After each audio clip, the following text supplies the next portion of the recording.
한 주간 동안 안녕하셨습니까? 네, 찬송가의 역사를 맡은 강민성 목사입니다. 오늘은 2강 성경에서의 찬송을 강의하도록 하겠습니다. 강의하기에 앞서서 기도하고 시작하겠습니다. 하나님 감사합니다. 한 주간 동안 저희들을 지켜주시고 함께하여 주셨다가 또 이렇게 함께 바이블 칼리지로 공부하게 하여 주심을 참으로 감사드립니다. 공부할 때 저희들에게 지혜를 허락하여 주시고 공부하는 모든 것을 잊어버리지 않도록 주님 함께하여 주시옵소서.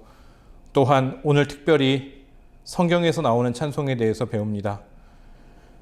그 예전 우리의 신앙의 선배들은 어떻게 주님을 예배했고 또 그것을 통해 그것이 또한 지금까지 어떤 영향을 미치고 있는지를 생각해 보고자 합니다. 주님께서 함께하여 주시고 이 시간을 통하여 주님께서 주시는 그 지혜를 온전히 얻을 수 있게 하여 주시고 또한 저희들도 그들처럼 주님을 온전히 기쁨으로 찬양할 수 있도록 함께하여 주시옵소서. 이 모든 것 온전히 주님께 맡겨드리며 예수님의 이름으로 기도드립니다. 아멘. 오늘은 찬송가 570장을 같이 찬송하면서 시작하도록 하겠습니다. 주는 나를 기르시는 목자요, 나는 주님의 귀한 어린 양. 푸른 풀밭 맑은 시냇물가로 나를 늘 인도하여 주신다. 주는 나의 좋은 목자, 나는 그의 어린 양. 저를 따라 꼴을 먹여주시니 내게 부족함 전혀 없어라. 예쁜 새들 노래하는 아침과 노을 비끼는 고운 황혼에 사랑하는 나의 목자 음성이 나를 언제나 불러주신다. 주는 나의 좋은 목자, 나는 주의 어린 양. 저를 따라 꼴을 먹여주시니 내게 부족함 전혀 없어라. 못된 짐승 나를 해치 못하고 거친 비바람 상치 못하리. 나의 주님 강한 손을 펼치사 나를 주야로 지켜주신다. 주는 나의 좋은 목자, 나는 그의 어린 양. 저를 따라 꼴을 먹여주시니 내게 부족함 전혀 없어라. 아멘. 이 찬송은 성경 구절을 중심으로 해서 지은 찬송입니다. 성경 구절을 그대로 인용하지는 않았지만 이 찬송은 모두 다 아시다시피 시편 23편을 중심으로 한 찬송입니다. 물론 그대로 따서 지은 것은 아닙니다. 하지만 성경에 나오는 모티브를 가지고 찬송을 만들었기 때문에 이 찬송을 부르면서 강의를 시작했습니다. 오늘은 특별히 이제 성경에서의 찬송에 대해서 배우게 되는데요. 성경은 신앙의 기록이니만큼 당연히 찬송도 들어가 있습니다. 우리가 잘 알고 있는 시편의 찬송이 그렇고 그 외에도 이야기들 속에 들어있는 찬송이 있는 것을 모두 기억하실 수 있을 것입니다.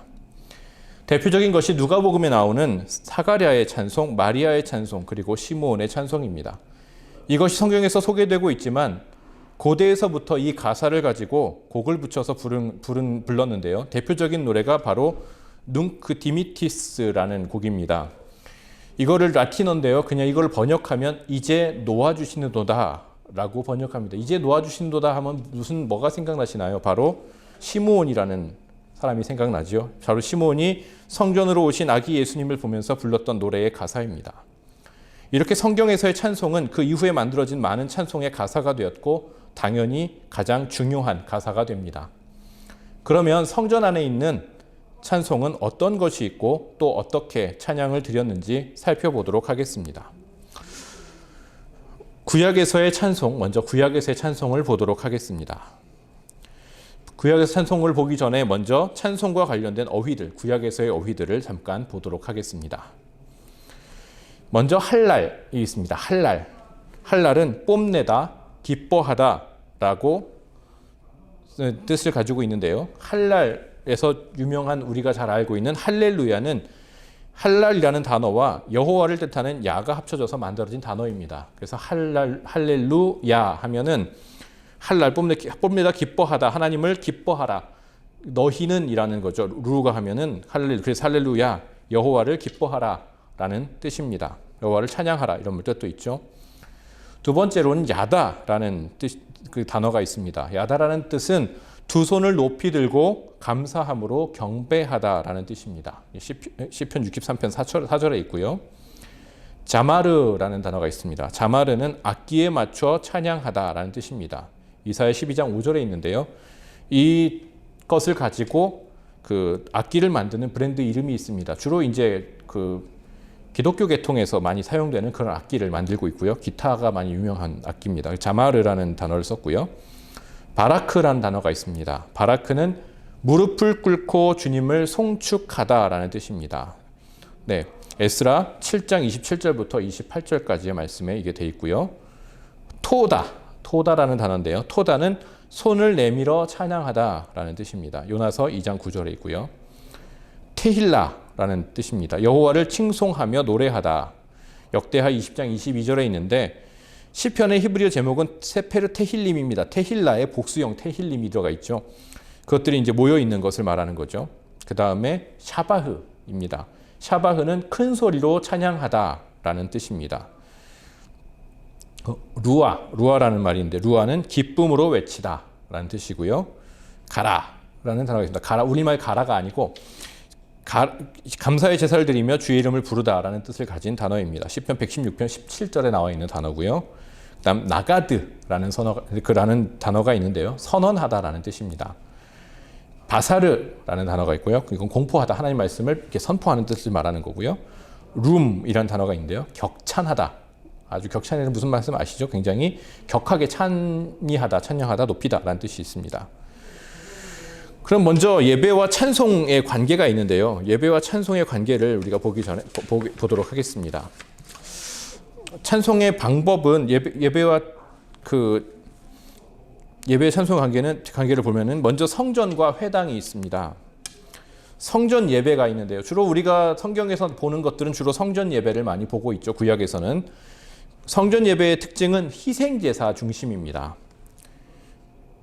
희생제사 중심이고요. 또 예배 음악은 제사장과 전문적인 훈련을 받은 성가대가 담당합니다. 성가대는 30세 이상의 레위 족속 남자가 담당하고요. 그리고 악기를 사용합니다. 반면에 회당 예배는 말씀 예배 중심이었고요. 그리고 성가대는 특별히 없고 악기도 사용되지 않았습니다. 그렇지만 시편을 포함한 성경 독서와 기도에서는 준음악적인 형태인 낭송이 행해졌던 것으로 보입니다. 네, 그러면 찬송의 소재에 대해서 일단 알아보도록 하겠습니다.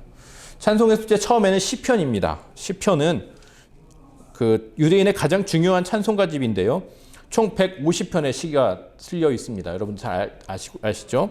그리고 모세오경처럼 5권으로 나눠져 있습니다. 그래서 시편 1편 보면 시편 제1권, 제1편 이렇게 되어 있습니다. 그리고 5권으로 되어 있고요. 그리고 1권은 1편부터 41편까지 41개 편이 있고요. 2권은 42편부터 72편까지 총 31편.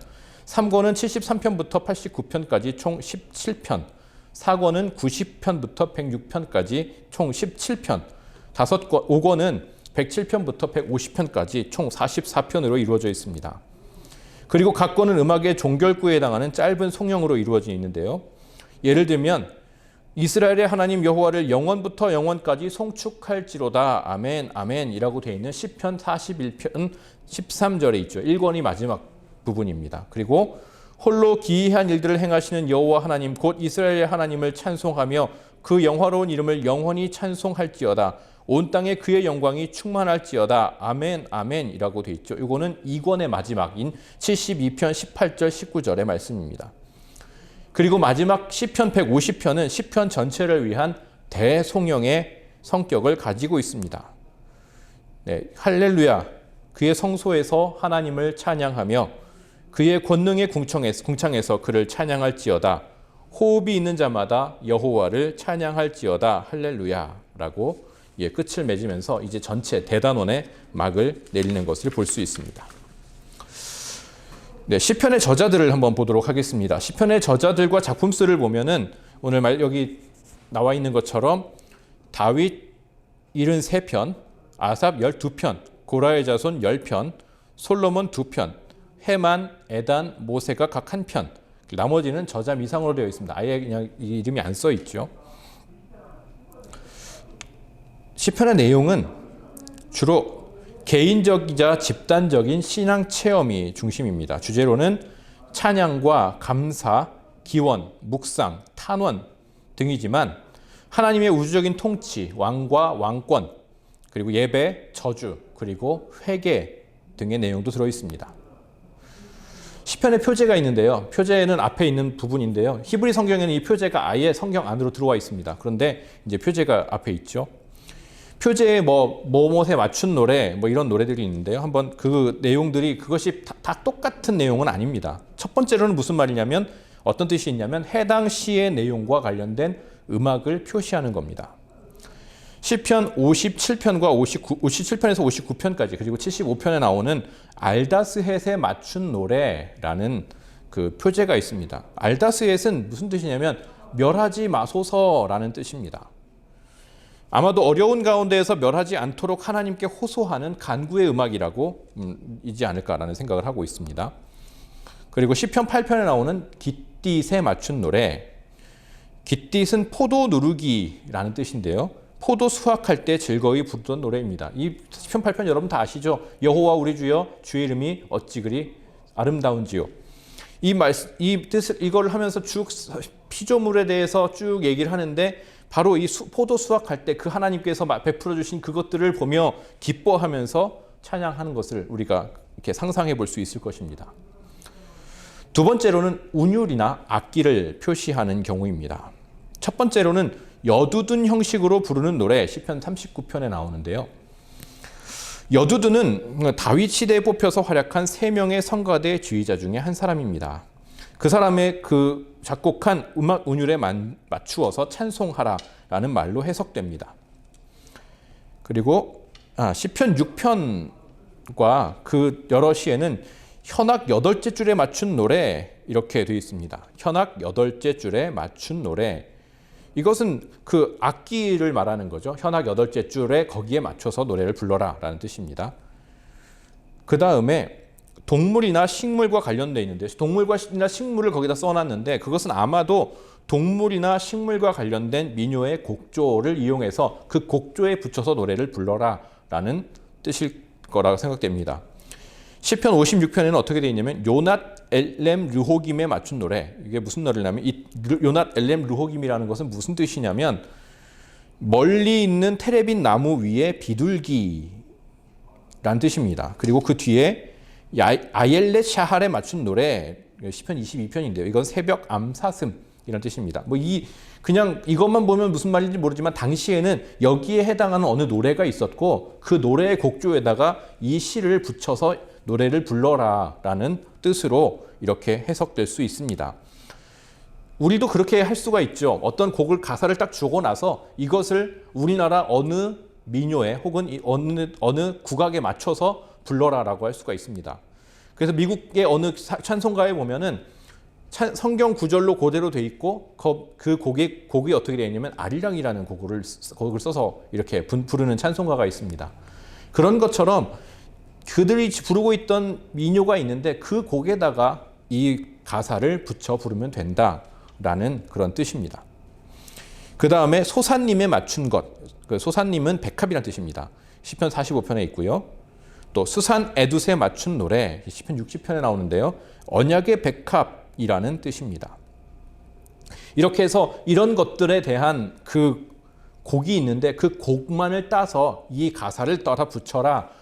그래서 불러라 라는 뜻으로 이렇게 주로 생각해낼 수가 있습니다. 연주 방식입니다. 노래를 어떻게 부르느냐, 찬양을 어떻게 부를 것이냐라는 건데요. 주로 대부분 시편은 2개의 낭송 그룹에 의해서 주고받는 식으로 이렇게 했습니다. 예를 들면 시편 23편 1절을 보면 여호와는 나의 목자시니 내게 부족함이 없으리로다 되어 있는데요. 중간을 끊습니다. 여호와는 나의 목자시니 하면 회중이 내게 부족함이 없으리로다 이런 식으로 두 그룹을 나눠서 이렇게 교송을 하는 겁니다. 이 노래 방식은 구약시대뿐만 아니라 그 이후에 유대교나 신약시대 이후에 기독교 교회에서도 계속 유지되고 있고요. 제가 예수원을 한번 간 적이 있는데 예수원에서도 성경을 읽을 때 꼭 이렇게 읽습니다. 시편을 읽을 때는 꼭 이렇게 중간에 동그라미를 해놨더라고요. 거기서 모든 성경책에는 그 동그라미 해놨는데 동그라미를 끊는 겁니다. 앞에 인도자가 앞부분을 읽으면 뒤에 있는 회중들은 뒤에 부분을 읽는 걸로 그렇게 읽게 됩니다.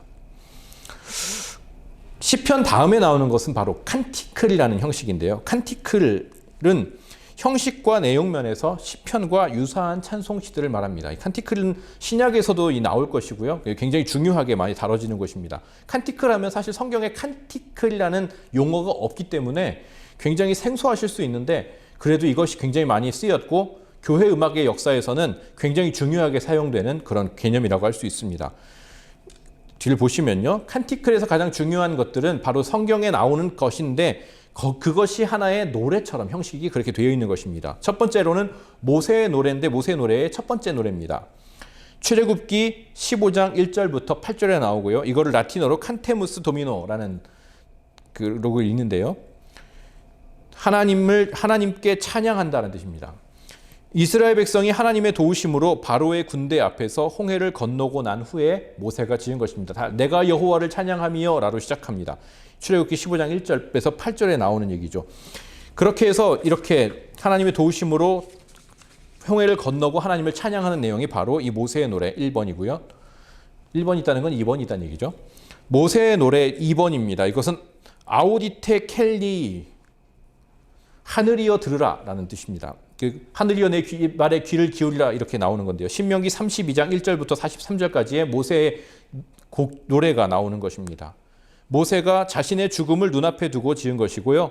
목적은 이스라엘 백성이 그가 전하는 말을 노래로 마음에 새기고 자녀들에게 전승시켜 지키게 하기 위함입니다. 노래를 부르는 이유는 사실은 기억하기 좋으라고 그렇게 하는 거죠. 우리가 그냥 달달달 외우는 것보다 노래로 외우면 훨씬 더 기억하기가 좋습니다. 그래서 노래로 많이 외워요. 성경 목록가 창세기, 출애굽기, 레위기 이런 것들도 그냥 창세기, 출애굽기, 레위기 이러면 뒤에 헷갈리기 때문에 노래로 부르다 보면 맞다 여기다. 구구단도 사실은 이게 노래 같지 않지만 노래는 노래입니다. 이른이 이는 사 이렇게 해서 곡을 붙여서 하다 보면 외울 수 있죠. 모세의 노래 2번은 그렇게 다른 이 이스라엘 백성들에게 자신이 노래로 알려줌으로써 이렇게 해서 하나님의 뜻을 하나님 말씀을 너희들 외워라 라는 뜻으로 알려준 것입니다. 세 번째는 한나의 노래입니다. 엑술라빗 코르 메움이란 뜻이고요. 메움이란 제목이 되어 있고요. 사무엘상 2장 1절부터 10절까지에 담겨 있는 내용입니다. 이 내용은 잘 아실 겁니다. 한나가 저질된 사무엘을 여호와의 집으로 데려가서 성막에 데려와서 당신 성전이 없고요. 성막이죠. 성막에 데려와서 엘리 제사장에게 그를 여호와께 드리겠다고 말한 후에 부른 노래입니다. 이 노래 아시죠? 여기도 찾아보면 나옵니다. 이 노래가. 그다음 하박국의 노래입니다. 하박국의 도미네 아우디비 주여 들으시옵소서라는 뜻이죠. 하박국이 여호와로부터 자신의 호소에 대한 응답을 받은 후 시기 온옷에 맞추어 부른 것입니다. 우리가 잘 알고 있는 외양간에 소가 없고 포도밭에 소출이 없을지라도 난 여호와로 인하여 즐거워하리로다. 이 곡이 바로 이 하박국의 노래입니다. 도미네 아우디비고요. 그 다음에 이사야의 노래입니다. 이사야의 노래는요. 콤피테보르 티비 도미네라는 제목이 되어 있습니다. 이사야 26장 8절부터 19절까지 나오는 노래고요. 이사야가 땅과 민족을 벌하실 것이라는 여호와의 말씀을 백성에게 전한 후에 부른 것입니다. 전체는 여호와께서 이스라엘을 승리케 하실 것이라는 내용이 여기에 담겨 있습니다. 마지막으로 요나의 노래입니다. 요나가 커다란 물고기 뱃속에 삼켜진 후 그 속에서 여호와께 기도하며 부른 것입니다. 이렇게 구약에서 나오는 시편과 칸티클에 대해서 배웠거든요. 시편에 대해서 여러 가지 이제 앞에서 살펴보신 대로 여러 가지 표제들이 있고 그것들을 어떻게 불렀는지 우리는 알 수 있었습니다. 그리고 그 다음에 6개의 칸티클을 보면서 이 것들은 성경 안에 분명히 있는 곡이고요. 이걸 가지고 노래를 불렀습니다. 그 단순히 그냥 거기에 성경에 그런 게 있어 그냥 그랬던 게 아니라 사실 노래를 목적으로 거기다 실어 놓은 겁니다. 그래서 성경을 읽는 사람들이 그냥 성경을 읽는 게 아니라 거기에 이 노래를 불러야 한다라는 것이죠. 이렇게 불렀던 것이 담겨 있습니다. 이렇게 구약에서는 이렇게 두 크게 큰 줄기를 볼 수 있습니다. 시편과 칸티클입니다. 그러면 이 다음에 이제 신약으로 슬슬 넘어가 보도록 하겠습니다. 신약에서의 찬송입니다. 신약도 역시 찬송과 관련된 어휘들이 있죠. 찬송과 관련된 어휘들 중에 아이네오라는 단어가 있습니다. 아이네오는 히브리어의 할랄, 아까 말씀드렸던 것처럼 뽐내다, 기뻐하다와 또 야다, 두 손을 높이 들고 감사함으로 경배하다에 해당하는 단어입니다. 아이네오라는 단어. 주로 오로 끝날 텐데요. 이 오로 끝나거나 뭐 오마이, 에마이 뭐 이렇게 끝나는데 이 오로 끝나는 건 주로 동사 원형입니다. 그 헬라어에 있어서 동사 원형이기 때문에 그걸 생각하시면 됩니다. 아이네오라고 있고요. 로마서 15장 11절에 아이네오의 동사가 들어 있습니다. 힘내오, 힘내라는 얘기가 아니고요. 노래로 찬송하다라는 뜻입니다. 근데 골로새서 3장 16절에 나오고요. 찬송가를 일컫는 힘누스라는 단어는 이 말에서 유래합니다. HYMN까지 우리가 알고 있죠. 힘이라고 하는데 이게 바로 노래로 찬송하다라는 힘내오에서 나온 단어입니다. 노래로 찬송하는 거죠. 그래서 찬송가, 그래서 힘이라고 합니다.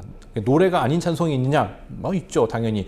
노래를 하지 않고도 분명히 우리는 찬송을 할 수 있습니다. 근데 찬송을 주로 우리는 노래를 붙여서 부르기 때문에 우리는 힘이라고 합니다. 찬송가라고 하죠. 프살로라는 단어가 있는데요. 프살로는 영적인 상태에서 노래로 찬양하다라는 뜻입니다. 고린도전서 14장 15절에 있고요. 시편을 일컫는 말인 삶이라는 단어는 이 말과 연결되어 있습니다. 프살로에서 나오는 거죠. 연관되고 있습니다. 그 다음에 에파이네오는 공동체의 고백을 통해 찬양과 경배를 드리다라는 뜻입니다. 에베소서 1장 5절부터 6절까지에 담겨있는 내용입니다. 에울로기오라는 단어가 있는데 히브리어의 바라크, 즉 무릎을 꿇고 주님을 송축하다에 해당하는 단어입니다. 고린도후서 1장 3절에 등장합니다. 메갈루노인데요. 크고 위대하신 하나님 말, 이게 뭐랄까, 메가라고 하면 크다는 뜻이죠. 메가. 이게. 그래서 오미크론, 우리가 지금 뭐 코로나 오미크론이 있지만 오가 작은 오가 있고 큰 오가 있습니다. 작은 오가 오미크론이고요. 그리고 큰 오가 오메가입니다. 오미크론. 이렇게 해서 이게 크다는 뜻입니다. 크고 위대하다라는 뜻이고 사도행전 10장 46절에 이렇게 등장하고 있습니다. 독사죠. 물은 독사가 아니고요. 독사라는 말, 헬라어로 독사라 그러면 영광입니다. 독사조 하면 영광을 돌리다라는 뜻입니다. 누가복음 2장 14절 천사들이 이제 찬양을 하고 있죠. 거기에 나오는 단어입니다. 독사조라는 단어를 쓰고요. 그다음에 엑소몰로 게오마이, 이것도 오마이라는 단어로 끝나도 역시 동사인데요. 자유롭게 고백하다라는 뜻입니다. 마태복음 11장 25절에 나오고요. 아갈리노라는 단어는 기뻐 뛰며 즐거워하다라는 뜻입니다. 찬송의 마음 자세가 있는데요. 신약 성경에는 구약 성경에서만큼 그렇게 구체적인 찬송 방법이 언급되어 있지 않습니다. 뭐 이렇게 찬양해야 된다. 그리고 뭐 찬송시가 쭉 들어있는 것도 없고 그냥 찬송을 어떠한 마음을 가지고 해야 하는지에 대해서 주로 많이 언급되고 있습니다. 예를 들면 바울은 골로새서 3장 16절에서 당시 신자들의 노래를 시와 찬송과 신령한 노래로 구분하면서 감사하는 마음으로 하나님께 찬양할 것을 권면합니다. 그런가 하면 에베소서 5장 18절 19절에는 시와 찬송과 신령한 노래를 이렇게 다른 맥락에서 나타내고 있는데요. 시는 주로 시편을 말하고 있고 찬송은 칸티클, 그리고 신령한 노래는 창작 찬송이라고 하는 분들이 있는데 이게 뭐 확실하진 않고 이렇지 않겠는가? 왜냐하면 범주에 넣으면 그렇죠. 시와 찬송은 이것들은 옛날부터 고전적으로 불러오던 찬송을 말하는 거고 신령한 노래라고 할 때는 이것이 갑자기 성령이 충만한 상태에서 자신의 믿음을 하나님께 고백한 그것들을 말하는 것이 아닐까라고 생각을 하고 있습니다. 뭐 정확한 것은 알 수가 없고요. 그런가 하면 고린도전서 14장 14절 15절에는 바울의 찬송관이 나타나요. 바울은 이렇게 찬송해야 된다라고 말하는데요. 찬송도 방언처럼 서로에게 유익이 되도록 이성적으로 하라라는 말입니다. 그러니까 제정신이 아닌 상태에서 하는 게 아니라 모든 사람에게 유익이 되도록 질서 있게 그렇게 방언도 마찬가지죠. 방언이라는 것이 질서 없게 그냥 대표 기도 나와가지고 방언하고 있으면은 저 사람이 무슨 기도를 하고 있는 건지 잘 모르지 않습니까? 그래서 방언은 혼자 기도할 때 주로 하고요. 만약에 많은 사람이 있을 때 방언을 할 수밖에 없다면 그것은 옆에서 누가 통역을 해줘야죠.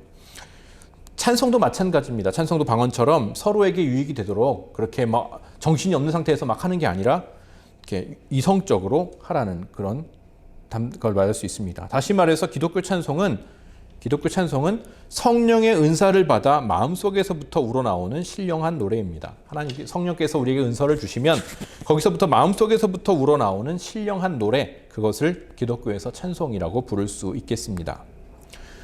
두 번째로는 육체적인 흥분이 아닌 영적인 열심을 가지고 하는 것이 바로 기독교에서의 찬송입니다. 막 흥분돼서 감정에 못 이겨서 하는 것이 아니라 성령에 충만해서 하는 겁니다. 물론 이게 되게 어떤 분들은 헷갈릴 수 있어요. 성령 충만과 감정 충만.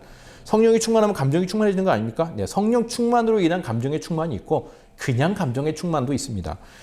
이것을 잘 구분할 수 있어야 됩니다. 성령께서 오셔서 그런 건지 아니면 그냥 그런 건지 이 구분을 잘 해야 우리가 또 이상한 길로 가지 않을 수 있죠.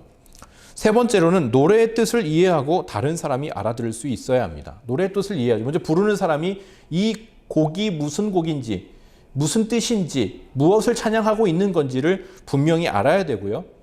또 다른 사람들이 알아들을 수 있어야 됩니다. 곡을 찬송을 부르는데 그냥 뭐 듣든 말든 그냥 내가 좋으니까, 물론 혼자 있을 때 그럴 수 있는데 전체적으로 다른 사람들에게 얘기할 때는 그 사람들이 이 뜻을 알아들을 수가 있어야 됩니다. 그렇기 때문에 노래의 뜻을 이해하고 다른 사람이 알아들을 수 있도록 그렇게 할 수 있어야 합니다. 찬송의 소재인데요. 찬송의 소재는 첫 번째로 시편과 구약 칸티클입니다. 이거는 원래부터 계속 구약에서부터 내려온 거고, 이 사람들은 지금 어차피 예수님 당시의 제자들이나 예수님도 마찬가지고요. 유대인이었기 때문에 유대인으로서 가지고 있는 그 기본적인 신앙의 유산들을 갖고 있습니다. 그래서 시편을 그대로 찬송을 했고요. 또 구약의 칸티클을 그대로 인용을 했습니다. 주로 이제 찬송을 했을 때 예수님과 제자들이 최후의 만찬이 마치고 부른 찬미가 있죠. 마태복음 26장 30절에 나오는데요. 이때 무슨 찬송을 불렀을까 하면 그때가 당시가 6월절이기 때문에 6월절 찬송인 시편 113편부터 118편에 나오는 그 찬송의 일부일 것으로 생각되고 있습니다. 6월절 찬송이 6월절이니까 6월절 찬송을 불렀겠죠. 당시 불렀던 것들을 불렀을 것입니다. 또한 제자들이 예수님의 기적을 보고 그렇게 찬송한 것들이 있는데요. 그것은 시편 118편 26절과 누가복음 2장 14절에 천사들의 노래를 결합한 찬송입니다. 그리고 또 하나는 바울과 실라가 옥중에 갇혔을 때 부른 찬송인데요. 사도행전 16장 25절, 이건 다 알고 계시죠? 찬송을 하니까 옥이 무너지고 막 그랬던, 착고가 풀어지던 그런 찬송인데요. 시편이나 구약의 칸티클 중 하나였을 것으로 추측합니다. 당연히 이거밖에 없으니까 이 찬송을 불렀겠죠. 네. 근데 신약에도 칸티클이 있습니다. 구약도 칸티클이 있는데요. 신약의 칸티클이 있는데요. 굉장히 유명한 칸티클들이 나옵니다. 주로 이 신약의 칸티클을 대칸티클이라고 부릅니다. 크다는 뜻이죠. 대칸티클이라고 부르고, 비교해서 말하면 구약의 칸티클은 소칸티클이라고 칭해집니다. 왜 이걸 대소로 나눴느냐? 대가 3개밖에 안 되고 소는 6개나 되는데 왜 그렇게 이걸 대로 했냐면 아무래도 예수님의 생애와 관련되어 있기 때문에 대라고 한 것 같습니다. 네, 그렇게 대칸티클과 소칸티클로 나누어 있다는 것을 여러분이 생각하시면 되고요. 첫 번째 그 신약의 칸티클은 마리아의 찬송입니다. 마리아 찬송, 마니피캇이라고 하죠. 마니피캇, 누가복음 1장 46절부터 55절까지 나오는 내용입니다. 마리아가 천사 가브리엘을 통해 자신이 구세주의 어머니가 될 것을, 구세주가 아니고 구세주의 어머니가 될 것을, 이거 잘못 썼네요. 구세주의 어머니가 될 것을 전해 들은 후 친척인 엘리사벳을 찾아가서 그녀의 축하 인사를 받고 부른 것입니다. 이게 마리아의 찬송이고요. 마니피캇입니다. 두 번째는 사가랴의 찬송입니다. 사가랴가 누구냐면 바로 세례 요한의 아버지죠. 사가랴가 그의 아들 세례 요한이 태어난 후 그동안 그에게 봉해졌던, 그러니까 너 아들을 낳을 것이다라고 하니까 사가랴도 나이가 많고 엘리사벳도 나이가 많으니까 이거 어떻게 말이 되냐라고 의심했더니 갑자기 자기가 벙어리가 된 겁니다. 그랬다가 세례 요한이 태어난 이후에야 태어나고 이름을 요한이라고 지어준 이후에야 그의 혀가 풀리면서 성령의 충만함을 입어서 예언하면서 부른 찬송입니다. 이게 바로 사가랴의 찬송 베네딕투스입니다. 베네딕투스는 축복한다는 뜻이에요. 축복이란 뜻이고요. 시므온의 찬송, 아까 처음 시작할 때 말씀드렸던 것이지만 누가복음 2장 29절부터 32절까지 나오는 짧은 찬송인데요. 눅 디미티스입니다. 이제 놓아주시는도다. 이제 놓아주시는, 왜 이제 놓아주십니까? 시므온에 대해서 알고 계시죠? 네가 구세주를 볼 때까지는 너 죽지 않을 것이다 라고 하나님께서 말씀해 주셨는데, 그러면서 구세주가 오실 것을 계속 기다린 거죠. 계속 기다렸는데 예수님께서 이제 어린 아기 예수를 오신 겁니다. 시므온이 정결 예식을 위해 예루살렘에 올라온 아기 예수를 보고서 그 품을 안고서 이제 주여 이제 저를 놓아 주시는군요 라고 말한 것이 바로 눅 디미티스라는 이 단어로 쓰여집니다. 보통 라틴어 성경에 맨 첫 번째에 나오는 그거를 이제 제목으로 삼았거든요. 시므온이 찬송을 부르는 겁니다. 대주제여 이제 저를 놓아주시는 겁니다. 놓아주시는도다 이렇게 써 있는 겁니다. 그리고 기타 찬송시들이 있습니다. 뭐 이런 거 말고 칸티클 말고도 있는데요. 첫 번째로 뭐냐면 하나님의 어린 양이 인으로 봉해진 두루마리를 취하여 들 때 울려 퍼지는 찬송 소리가 있습니다. 요한계시록 5장 9절부터 13절까지 나오는데요. 이 찬송도 이제 거기 계속 그 당시에 불렸던 찬송입니다. 부르지도 않았던 찬송을 천국에서 이런 곡 부를 것이다 라고 말할 수는 없겠죠. 그 찬송을 그렇게 부르더라 라는 것을 이렇게 보여주는 것입니다. 그 찬송을 그때 이미 우리 신앙의 선조들은 부르고 있었다는 얘기죠. 두 번째로도 요한계시록에 나오는데요. 구원의 인을 이마에 받은 14만 4천 명의 족속과 백성들이 보좌 앞과 어린 양 앞에 서서 큰 소리로 외치는 찬송소리. 이 찬송도 마찬가지입니다. 이 찬송은 이들이 아니면 배울 수가 없었다라고 말하는데요. 그렇죠. 믿는 사람만 부를 수 있는 찬송이니까요. 그 찬송이 그 당시에도 불리고 있었을 거라고 생각됩니다. 그리고 정식 칸티클로는 취급되지 않지만 그 내용과 서술 방식에서 찬송시와 유사한 구절들이 여러 번 발견됩니다. 먼저 새신자를 위한 세례식 찬송인데요. 에베소서 5장 14절에 그 말이 등장하고 있고요. 신앙 고백적인 노래가 디모데전서 3장 16절에, 그리고 성령이 디모데전서 1장 17절에 등장하고 있습니다. 이렇게 구약과 신약의 그 모든 그 성경 구절과 거기에 나오는 찬송을 우리가 살펴보면서 이렇게 찬양을 했고 이렇게 하나님을 높여드렸구나라는 것을 우리가 살펴봤습니다. 성경은 하나님의 말씀, 우리에게 하신 말씀이죠. 그렇기 때문에 이 성경이 우리 신앙생활에 아주 중요한 기준입니다. 중요한 기준이 아니라 유의한 기준이죠. 다른 기준들은 성경을 인용하고 성경을 응용했을 뿐입니다. 다른 것들 이 성경과 전혀 상관없이 이것도 기준이 될 수 있습니다 라고 말하면 그냥 그거는 무시하시면 됩니다. 그런 건 없어요. 성경이 중심될 수밖에 없고, 또 다른 책이 있다 하더라도, 다른 내용이 있다 하더라도 그것도 역시 성경을 인용하는 한도 내에서만 권위가 있지, 그렇지 않고 내 생각이 그렇다라고 말하는 것은 의미가 없습니다. 그래서 하나님의 말씀이라고 얘기하죠. 근데 하나님의 말씀이지만 또한 우리가 어떻게 하나님을 경배해야 하는지도 가르쳐주는 말씀이기도 합니다. 하나님께서 너희들이 이렇게 찬양하기를 바래, 그렇게 하기를 원해 라고 말씀하시는 것이 바로 오늘 우리가 갖고 있는 성경에 나오는 것이죠. 그리고 수많은 믿음의 선배들이 성경의 말씀을 바탕으로 찬송을 했습니다. 우리의 찬송가에도 있고, 또 요즘 부르는 CCM에도 성경 말씀을 그대로 인용해가지고 쓰는 곡들이 굉장히 많습니다.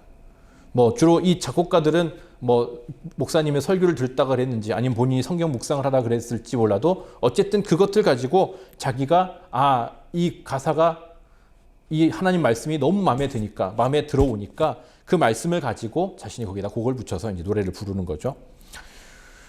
이 찬송을 기준으로 삼아서 아무렇게나 하나님께 예배를 드린 것이 아니라 하나님의 뜻에 맞게 예배하고 찬양을 드릴 수 있어야 합니다. 우리도 찬양은 다 그렇게 드려야 되죠.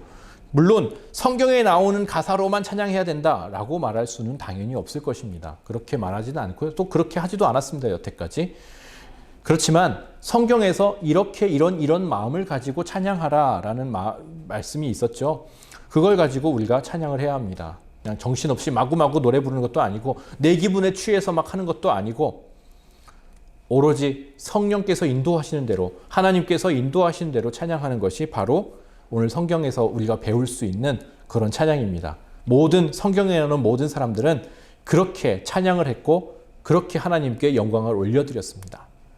그렇게 들었던 것을 우리가 생각하면서 우리 오늘 말씀을 중심으로, 말씀을 기반으로 이렇게 찬양하도록 하겠습니다.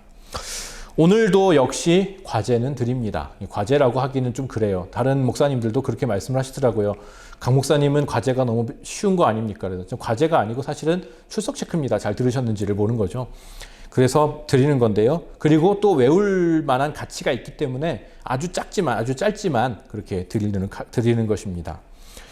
시편 외의 형식과 내용 면에서 시편과 유사한 찬송 시들을 뭐라고 했죠? 많이 기억을 하실 것입니다. 앞에 나오는 내용이죠. 그리고 구약에도 있고 신약에도 있죠. 그리고 배 이게 있고 소 이게 있습니다. 이 정도 되면 답을 가르쳐 드렸죠. 근데 답을 가르쳐 드려도 되는 게 잘 들으셨는지만 확인하면 되기 때문에 그렇습니다. 이것도 역시 과제 게시판에 작성해 주시고요. 과제 게시판이 좀 어려우신 분들은 문자로 작성해 주셔도 됩니다. 근데 웬만하면 과제 게시판에 작성해 주셔야 되시면 좋은 것이 나중에 또 다른 것들이 열심히 그 과제가 나올 수 있는데 그것을 계속 연습하셔야 됩니다. 이거 문자로 하면 굉장히 편한데 그래도 거기다가 웬만하면 넣어 주시고요. 그렇게 했을 때에 좀 더 저희들이 이용하기가 좀 편할 것 같습니다. 오늘 이렇게 찬송가의 역사 2강 성경에서의 찬송에 대해서 배웠습니다. 오늘 말씀을 우리가 얘기해 주신 하나님 말씀을 항상 생각하면서 그 안에서 우리의 신앙의 선배들은 어떻게 찬송을 했고 또 그 찬송하는 마음가짐은 어떻게 되는지 다시 한번 돌이키면서 하나님을 높여드리고 또 언제나 하나님 앞으로 나아갈 수 있는 저와 여러분들이 되었으면 좋겠습니다. 기도로 오늘 강의를 마치겠습니다. 하나님, 오늘 성경에서의 찬송에 대해서 저희들은 배웠습니다. 시편과 또한 칸티클 그리고 또한 그 외의 여러 찬송들 그 모든 것들을 바라보면서 이들이 하나님께 드렸던 그 귀한 찬송을 다시 저희들의 마음으로 다시 주님께 올려드리기를 원합니다. 이들이 자신의 삶의 자리에서 주님을 높여드렸던 것처럼 또한 저희들도 저희들의 팍팍한 인생살이에서 주님께 찬양을 올려드릴 수 있도록 저희들과 함께하여 주시고 그 찬양을 받아주시고 또한 저희들에게 성령으로 함께하여 주셔서 이 찬양이 주님께 온전히 올려드릴 수 있는 귀한 찬양이 될 수 있도록 인도하여 주시옵소서. 이 찬양을 그대로 저희들의 감정에 취해 부르는 것이 아니라 주님께서 인도하시는 대로 주님께서 주신 은사에 응답하면서 찬송할 수 있도록 저희들을 인도하여 주시고 항상 이 찬송을 통하여 또한 기도를 통하여 또한 말씀을 통하여 주님과 함께 늘 교제하는 저희들의 귀한 삶이 될 수 있도록 주님 함께하여 주시옵소서. 이 모든 것들 온전히 주님께 맡겨드리고 감사드리며 예수님의 이름으로 기도드립니다.